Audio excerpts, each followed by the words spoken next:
সাংবাদিক ইলিয়াস বর্তমান সময়ে এক মূর্তিমান আতঙ্কের নাম। তার একটা ভিডিও নয় যেন পারমাণবিক বোমা। উনি যাকে ধরবেন তাকে আর ছাড়বেন না। হ্যাঁ দর্শক, ওনার ভিডিও দেখলে আপনি 1 সেকেন্ড স্কিপ করতে পারবেন না, তা তো সবাই জানেন।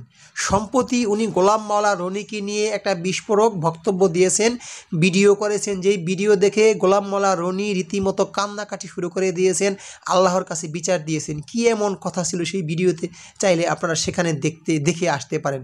অনেকেই ভাবতো যে ইলিয়াস কি রাজনীতি করে, বিএনপি করে, জামাত করে, না কোন দল করে। আসলে ইলিয়াস কোনো দল করে না, সে দুর্নীতির বিরুদ্ধে লড়াই করে। যেখানে দুর্নীতি সেখানে ইলিয়াস আছেন।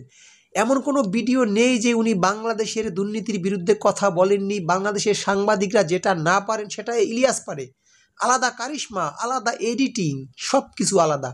ওনার ভিডিও দেখলে আপনি হারিয়ে যাবেন অন্য এক জগতে। সাংবাদিকতা কত প্রকার, কী কী এই ইলিয়াস শিখিয়ে দিতে পারে।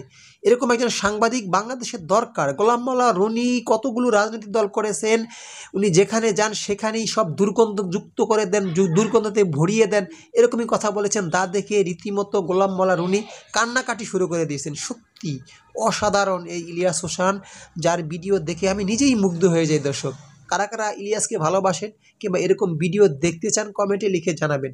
আর আমাদের চ্যানেলটি সাবস্ক্রাইব করতে ভুলবেন না এরকম ভিডিও পেতে। ইলিয়াসের দীর্ঘায়ু কামনা করি। মহান আল্লাহ তাআলা আপনাকে আরও মেধা দেউক, আরও শক্তি দেউক। আপনি বাংলাদেশের দুর্নীতির বিরুদ্ধে সোচ্চার থাকুন। আপনি স্বৈরাচার পতনের একমাত্র হাতিয়ার হিসেবে কাজ করেছেন পিনাকিদার মতো। আরও অসংখ্য সাংবাদিক যারা বাইরে থেকে যুদ্ধ করেছেন, ঠিক তেমনি আপনি একজন যোদ্ধা। আপনি প্রধান যোদ্ধা। আপনার মতো সাহসী মানুষ বাংলার বুকে খুবই দরকার। আমরা আপনাকেই দেখতে চাই। আমার এটা মতামত দর্শক। আল্লাহ হাফেজ।